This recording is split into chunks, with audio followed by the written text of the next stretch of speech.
Hi, everybody. Happy Wednesday and welcome to Wildcard Wednesday. Thank you for joining us today. My name is Ben Pulowski. I'm part of Geotab's Learning Center. Our topic for today is preparing for a DOT compliance audit. We're joined by Kurt Ford, and he's going to be joining us in just a moment. So our topic, preparing for a DOT compliance audit, we're going to be looking at some of the different things that you need to know, how you can prepare, what resources you need at your disposal, and some other resources that we have that you might not know about. Okay, all of that having been said, I'd like to introduce our heavy truck experience manager, Kurt Ford. Kurt, thanks for joining us today. Thanks, Ben. So hopefully everyone's having a good morning this morning. Today we're going to go on the fun adventuring road of compliance and how to prepare for a compliance review. Just to start out, I'll kind of introduce myself here. My name is Kurt Ford. I am the heavy truck experience manager here at Geotab, and I am responsible for working with heavy fleet managers and organizations to ensure that all of our Geotab solution is being optimized. I work both internally and externally to better support our heavy truck fleets by making recommendations involving safety, productivity, optimization, compliance, and driver policies. And in my career, I've been on both sides of the fence here. I've been in the fleet manager role and I've been in the mechanics role. So I'm kind of familiar with a lot of the different facets of what these inspections are made up of. Anyway, our objective today is the Department of Transportation. They regularly conduct audits to make sure companies are in compliance with all regulations. Recently, the number of audits for compliance have increased. DOT audits generally take place with little or no notice, so it's important to be proactive, to be prepared by keeping your records updated and in order. Having organized records will greatly improve the experience your company will have going through the audit process. So that kind of goes into our agenda here today. We want to briefly touch upon what kind of audits there are, what the materials you're going to need during the audit, the best practices in order to have those materials ready, and then just kind of ways that our features in the Geotab system can assist you through that audit process, and kind of some examples of fines for not following the mandates. And we're going to talk about the best practices that you can follow proactively to mitigate your risks. The topics covered will address this, and I will arm you with some great solutions on the Geotab database to help mitigate your risks. Now, the FMCSA has different degrees of reviews or different degrees of audits, but today we're going to focus on the compliance review. Compliance reviews are very detailed, and being organized is a must. But these are the different types of audits that you can look at that the FMCSA does, depending on what type of section they're going to look at. Today, compliance review. So there are 4 inspection factors, and an audit is designed to be an on-site evaluation of your company's safety performance and a confirmation that you are conforming to proper and complete record keeping. The DOT review is divided into 4 areas called these 4 inspection factors. They are then reviewed for certain documents and information and given a rating. And these ratings are satisfactory, conditional, or unsatisfactory. And basically what satisfactory rating means is that the company is doing the minimum of DOT's expectations. And I'll go over each of these in more detail, but here's a broad overview of what the DOT is looking for in each section. The first factor is general inspection, and the DOT is looking for liability coverage, accident register, and training records. The driver factor the DOT is concerned with was with their qualifications and making sure they meet the necessary requirements. The operational, where they are looking at, is at your operational components as a whole and how they meet the guidelines or mandates. And then we have the vehicle requirements, and we're going to go into more detail of each of these as we kind of go through. But first, kind of what is the purpose of a DOT audit? And the bottom line is that the purpose of an audit is to make sure that your company is in compliance and following the process. It's all about being a safety harness for the government. They are ensuring that companies are being safe and that they are protecting motorists on the road from commercial vehicles. So how do we get organized?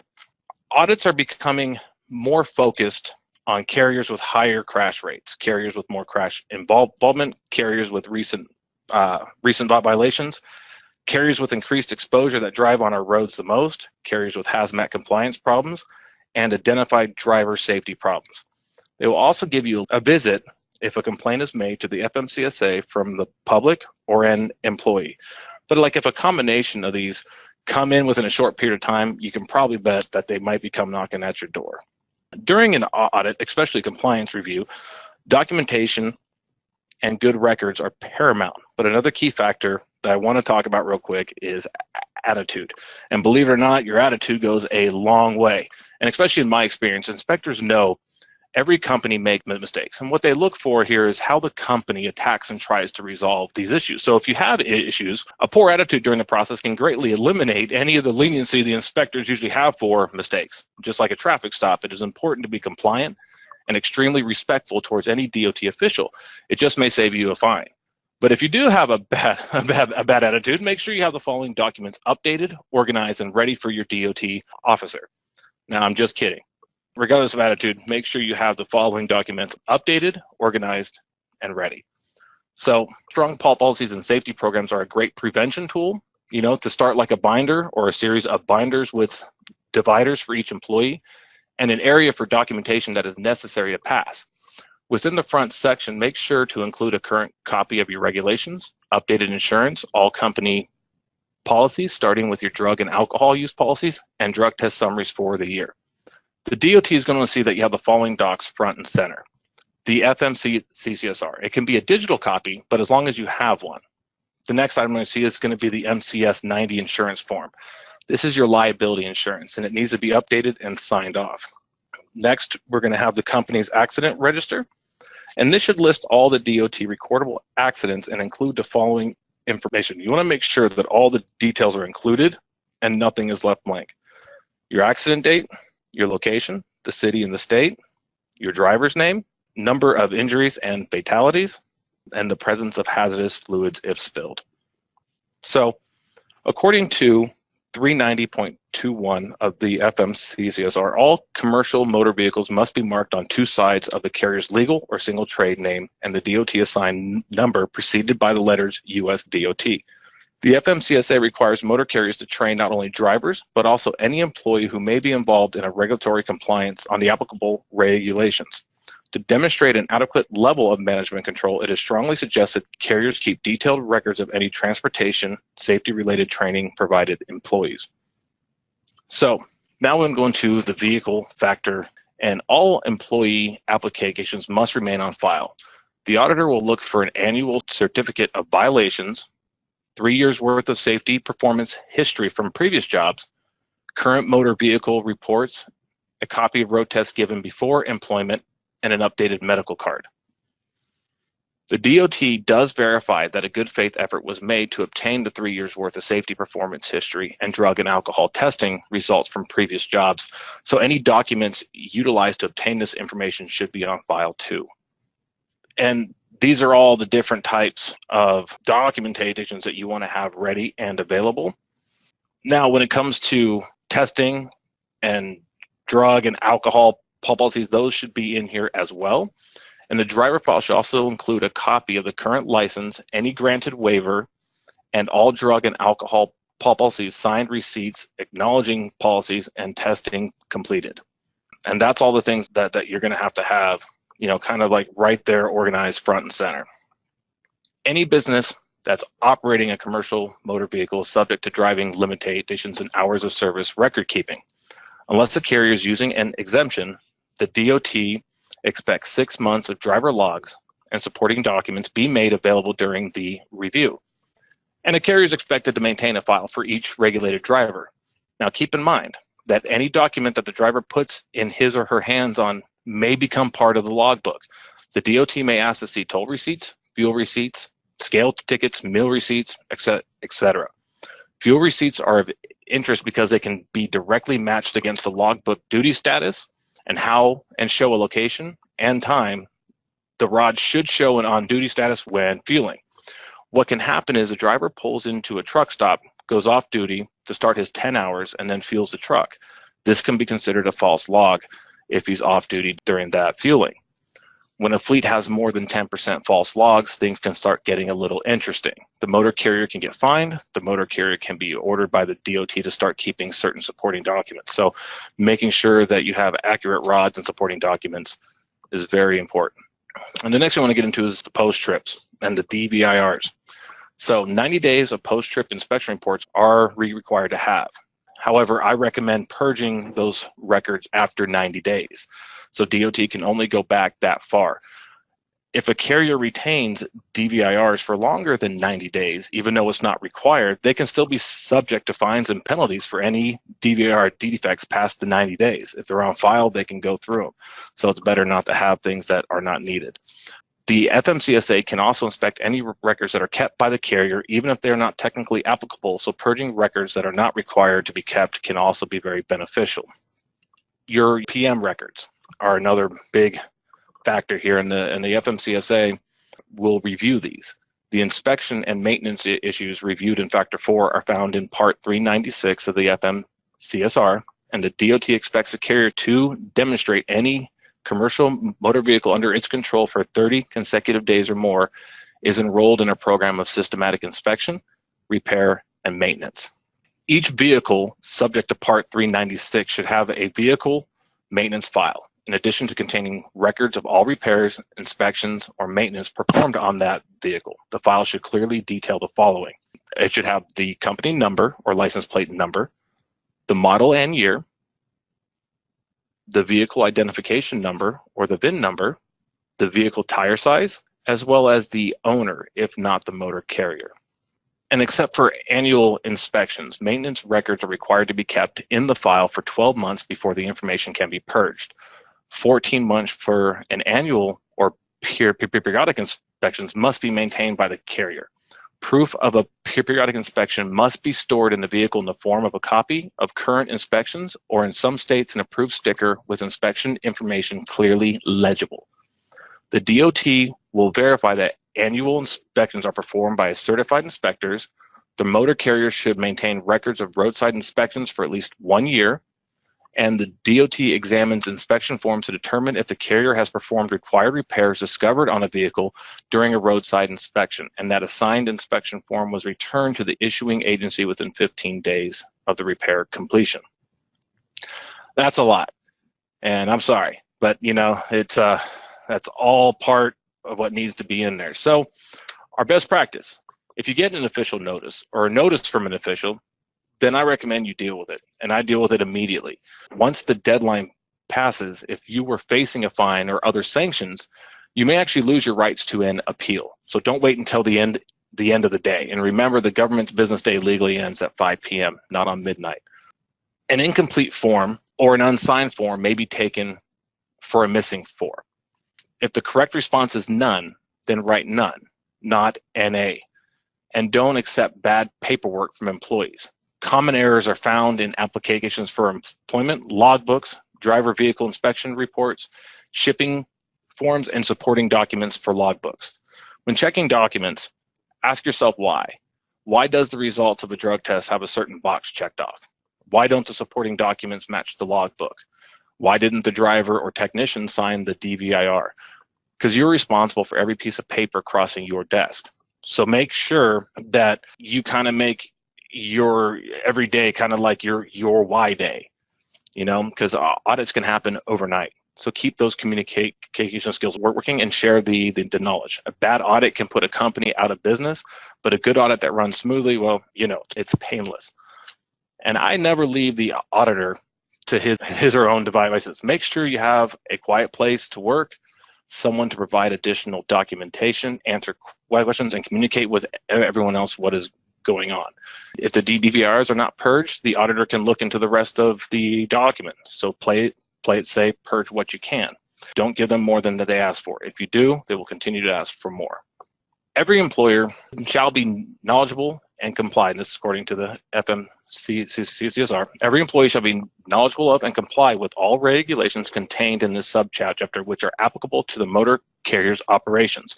That's 49 CFR 390.3E, knowledge of and compliance with the regulations. And yeah, it's dry stuff, but here's a tip.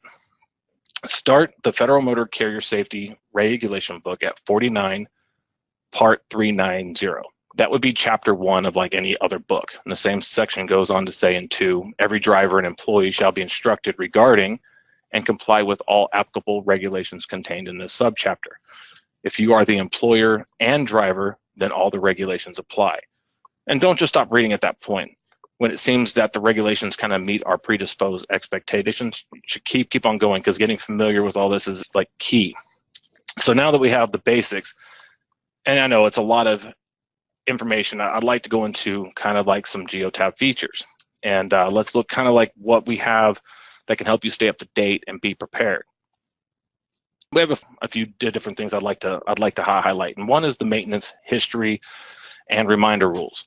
And it may take a second to set it up, but once it's set up, you can have the system kind of email you at a preset interval if there is a vehicle that needs maintenance. The section on your database is customizable, so you can modify the rules and add your dates, which is really critical if you're trying to make sure you keep your maintenance dates to fall within the regulations. Automatic electronic logging. It's easy to check out reports, logs. You can add annotations under the activity tab in the HOS section. You can pull all the information you need for hours of service.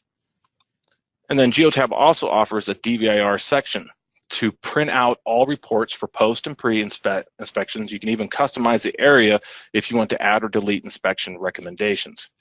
We also have a series of reports and other ways of tracking compliance, and I'm going to go over a few of those here as well, kind of give you an idea of what each one of these does and how it really works. So we have reports to track if your drivers are compliant, if they are nearing a violation, and you're even able to see the cost associated with these violations. And we have the ability to create custom rules. And these rules, in conjunction with reports, can allow carriers to remain proactive in their compliance. Rules like an unidentified driver rule will allow carriers to see who did not log into the system when a vehicle leaves a zone.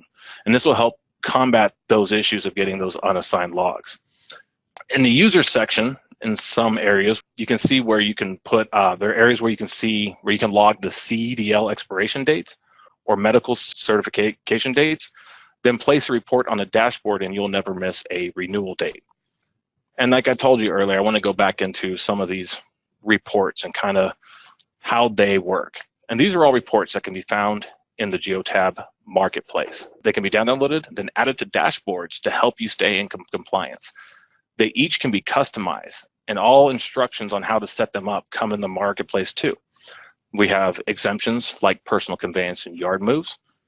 Advanced HOS logs reports is designed to allow administrators to view advanced details across drives on their HOS logs. DVIR sends an alert every time there is a defect reported in the DVIR. The short haul switcher, and this allows drivers to easily apply and remove the exemption for their rule set. You have a violations cost report will show a total of the violations for any driver who continues to drive for more than 3 hours beyond their driving limit. And we have the ELD settings validator, and this helps administrators view driver and vehicle information necessary for roadside inspections. Driver approaching limit allows administrators to gather details on individual drivers and get a summarized view of the fleet's drivers as they approach their driving limits. Unverified logs. This report allows the carrier to look for drivers who have yet to verify any logs that are still remaining out there. The driver violation alert report sends out an alert every time a driver drives in violation of their HOS limits. And then we have the dynamic vehicle maintenance report, and this allows fleet managers to stay informed and on top of vehicle maintenance by identifying which vehicles are approaching their service date. Now I kind of want to show you some examples of some fines, and I'm just going to kind of give you some examples as I go through here. And the DOT publishes their fines on their website. And here are some of the running totals for the amount of fines settled and the amount of cases per year from 2005 to 2015. And you can see where there has been an increase in fines and inspections. So keep in mind, these are just examples of fines. The chart shows the highest value for a penalty within each category. And this is only a sampling, but not the dollar amount add up itself. And if a driver And if it's a driver violation, the DOT will fine both the driver and the company. So just be aware of what the law says and the types of fines and penalties. And they get pricey. So to pass a compliance review, your company needs to have a system in place that is designed to keep you compliant at all times. That the system needs to capture all the necessary information, and it should help keep you organized and on track. So don't go through an audit without being prepared. Know the laws, keep your records updated, reach out to your Geotab reseller or product support on more information on features we offer. Keeping good records all year long that have plenty of attention to detail can help make an audit go way more smooth and will help ensure your business passes the audit with flying colors. And that right there is kind of the wrap up, my brief overview of how you can be prepared. I hope it was beneficial for you, and I'd be more than happy to take any questions. All right. Thanks, Kurt. Had a couple questions come through. We had a question about the vehicle inspection that you were talking about a little bit earlier on. Now, does the DVIR that's provided, does it have to be post-trip or can it be pre-trip? The FMC says it requires post-trip to be documented. The pre-trip is not required, but the post-trip is. In your experience, are there any common reports, maybe even specific to Geotab, that are requested by an auditor? Not in my experience directly. Most of it's going to be with the drive logs. Okay. And the maintenance, and that's usually where I was hit the most, is your maintenance files, and they want to see that maintenance and all the periodic maintenance that you had for that exact time frame that they look for. And the other one that would get me the most was driver training, where you can show the documentation of where your drivers had their test and all the driver qualifications. I mean, those are the biggest things that I've ran into. Great. We have a question here. Does the electronic certification on the DVIR pass for the signature and with Geotab Drive? Yes, it does. I believe that it actually says when you are completing your DVIR, it actually says sign DVIR. So yes, that's fine. So could you review again how long fleets are required to keep the logs on file and how long they're required to keep DVIRs on file? Yeah, so the DVIRs are 90 days.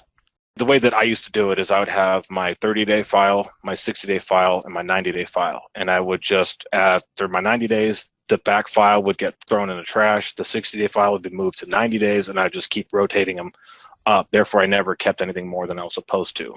And that was your 90 days. Your vehicle maintenance, which is 2 years, you want to be able to show, every single, I think my intervals were every 4 months. So 4 months. So we'd have to show 3 per year, make sure that we didn't miss. And then your annual inspections is for 14 months. Do any of the reports that you talked about, are they only in the marketplace or do they come canned within Geotab? And I'll answer that one. So as of right now, they are only in the marketplace. We are working on a couple tools right now that do allow us to add reports into the database and upgrade dashboards a little bit more efficiently. It's not anything that's publicly released yet, but you can reach out to support or to your reseller, and they should be able to help you with that. Questions here about what about accidents off the clock? Are employers required to keep records of violations of drivers when they were off the clock? You know what? I would have to get back to you on that. I want to say, if it's in a company vehicle, even off the clock, it has to be recorded. But I don't want to quote the law. I don't know for sure. I'll have to return on that one. Okay. We'll follow up with the answer to that question. Good job. We stumped him. Yep. Great. And it looks like that's about all the questions that we have. So I would like to, of course, thank everyone in attendance for taking some time out of your day for joining us, and we hope you got something out of this. And Kurt, thank you so much for joining us today and presenting. Thank you, Ben. Thanks, everyone. Have a great day and a great week.